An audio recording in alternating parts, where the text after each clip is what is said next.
Hello ভালোবাসার মানুষগুলো, আমাদের চ্যানেলের গল্প শুনতে ও পড়তে আমাদের চ্যানেলটি সাবস্ক্রাইব করে পাশে থাকা বেল আইকনটি বাজিয়ে দিন। আর আমাদের গল্পগুলো যদি আপনাদের কাছে ভালো লেগে থাকে তাহলে অবশ্যই লাইক কমেন্ট শেয়ার করতে একদম ভুলবেন না। আমি আজ 2 মাস পর জেল থেকে বের হচ্ছি।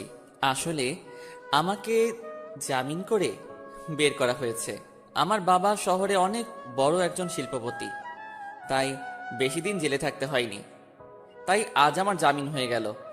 আমি জেলখানা থেকে বের হয়ে আনমনে হাঁটতে হাঁটতে বাসার দিকে আসছি আর রিমির কথা ভাবছি।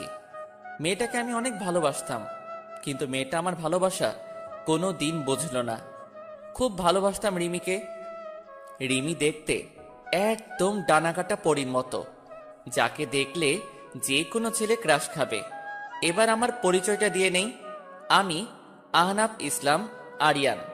আমি অনার্স শেষ করে রেজাল্টের জন্য অপেক্ষা করছি। পরিচয় দিতে দিতে আমার বাসায় চলে আসলাম। বাড়ির কলিং বেল বাজালাম। কিছুক্ষণ পর আমার মা এসে দরজা খুলে দিল। আমি মাকে দেখে অনেক খুশি হলাম। 2 মাস পরে মাকে দেখলাম, কিন্তু মা আমাকে দেখে মুখটা মলিন করে কোনো কথা না বলে ভিতরে ঢুকে গেল। আজ আমার একটা অন্যায়ের জন্য মা আমার সাথে কথা বলল না। খুব খারাপ লাগছে। মা আমার সাথে কথা না বলে মুখে এক রাশ বিরক্ত নিয়ে চলে গেল আমার সামনে থেকে। আমি মার পিছু নিলাম। আমি আমার মাকে ডাকলাম, কিন্তু মা কোনো কথা বলছে না। এবার আমি দৌড়িয়ে মায়ের সামনে গেলাম। মা, কি হলো? আমার সাথে কথা বলছো না কেন? আমি তো রাগের মাথায় একটা ভুল করেছি, তাই বলে আমাকে এভাবে শাস্তি দেবে? আমার কোনো ছেলে নেই। আহনাফ নামে একটা ছেলে ছিল, কিন্তু 2 মাস আগে সে মারা গেছে আমার কাছে। তুই আমার ছেলে না, তোর ওই পাপী চেহারা আমাকে দেখাবি না। আর তোর এই নোংরা মুখে আমাকে কোনোদিন মা বলে ডাকবি না। তাই বলে মা কান্না করতে করতে চলে গেল রুমে। এবার মায়ের কথা শুনে আমার দু চোখ বেয়ে অঝোর ধারায় পানি পড়তে থাকলো।